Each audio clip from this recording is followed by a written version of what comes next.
So our next guest needs no introduction. She is a big food personality. It's Padma Lakshmi. How are you? I'm very well, thank you. This is a big year for you, Chefs and Champagne. Yes. I think I saw you on RuPaul's Drag Race Yes. as a guest judge, which I loved. Cosmetic line. Yeah. Got a lot of stuff going on. Yeah, Talk this to was me. a good year. Yeah. The cosmetic line was amazing, and the feedback that I got from all over the world was quite moving. We took a very active role in reaching out on social media to a lot of trans teenagers, to a lot of the LGBTQ community. I didn't know it at the time, but the time with RuPaul, being on RuPaul's show, just coincided beautifully. Yeah.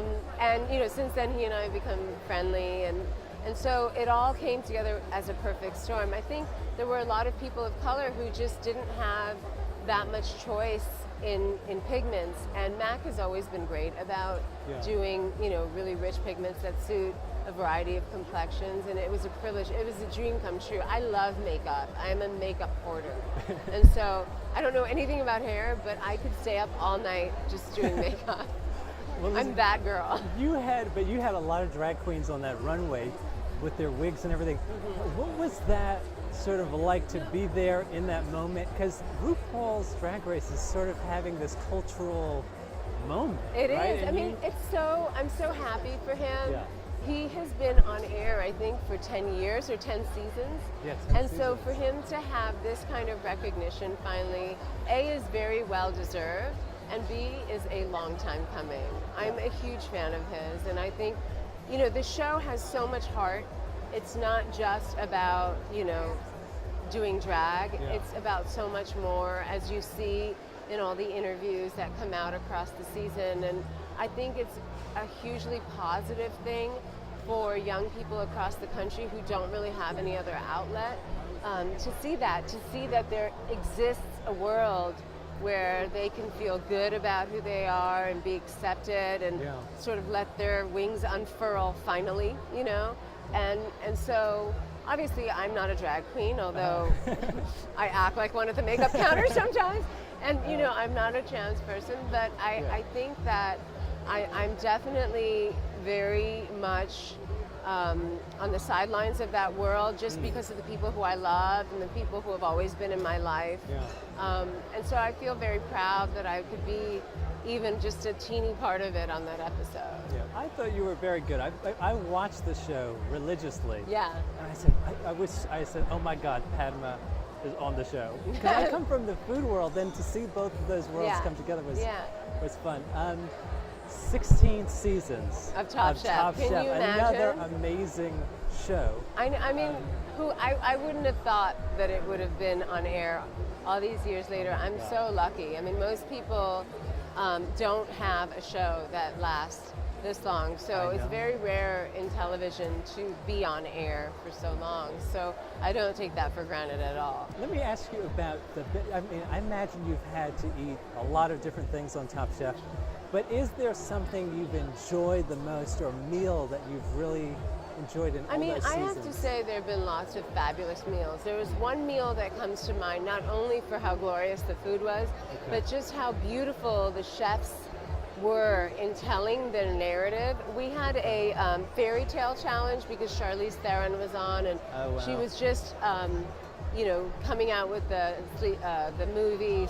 What was that movie? It was Snow Queen. White. She was Snow White, and or something. Anne Hathaway was in it too, I believe. I don't remember. It was some Disney movie, and so in order to help her promote this movie, we said let's do this fairy tale challenge. And the narratives that chefs came up with. Paul Key, who wound up winning that season, actually put just a handprint that looked like a bloody handprint that was actually done with beet juice, and with all these weird, beautiful fruits and flowers around it. And we had, Beverly, who gave this plate of chicken with this black chicken claw, and it was just beautiful, because every piece of art, whether it's writing or painting, or movie or cooking, tells a story, tells a narrative. And this was a great challenge to show how food can do that. And so that's why it was one of my favorite challenges, beyond the food, Well, talk to me about some of the other things that you've done, because you've had the TV show, you've done movies, you've done books, you've now being honored at Chefs in Champagne. Are there particular things in the back of your mind that you still want to do that you haven't yet done? I mean, I think I love what I do, and I'm very focused and fortunate to be able to do all these things. Yeah. I think as I grow older, I would like to do just more general writing, nonfiction publishing. I used to write a lot for magazines and newspapers when I was younger, whether it was about fashion or food. But as I grow, I want to produce more books, and I'm also really excited about my new role with the ACLU. I am an ambassador for them with immigration rights and for women's rights. And so that work is pushing me deeper and deeper into those issues and that world. Yeah. And I have to say it's very fulfilling. We're having a moment in our culture where it's becoming increasingly difficult to stay silent. And so to have a voice that I've gained, let's be honest, from Top Chef and from my writing and from my work on television is a real joy, because it's very stimulating. Yeah. And it also is the only antidote I know to feeling impotent against a lot of these really dark forces that seem to be taking over our policy, our lawmaking. Whether it's immigration, whether it's the environment, whether it's reproductive rights, whether it's marriage equality, all of these things are being threatened. And so to be able to use the success that I've earned through Top Chef and repurpose it to help people who are maybe less privileged, frankly, is a godsend.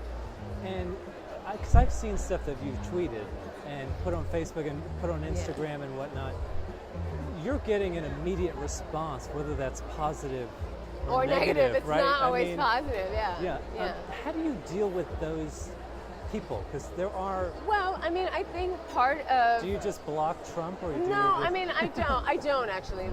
I think it's important to have the dialogue, as difficult as it is.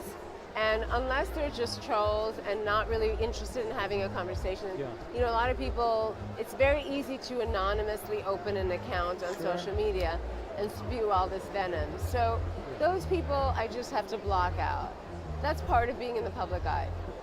But, I want to talk to those right-wing people. I want to talk to those supremacists, because I think at the root of most prejudice is fear. Fear of the unknown and fear of losing your own position in life, even if there's no reason for that. Fear is not often rational. And so I think it's important to have those difficult discussions. Like this morning, I was driving here and I was looking at all of the comments on just this t-shirt that I posted. And that was a t-shirt that was sort of a call out to all of the young brown and black girls who are growing up and are told that they have to have a narrow nose and light skin and have to be, a certain way. And so it wasn't, it said you were taught to believe, you were raised to believe that European features are the only beauty norm, or something. I can't even remember what the t-shirt.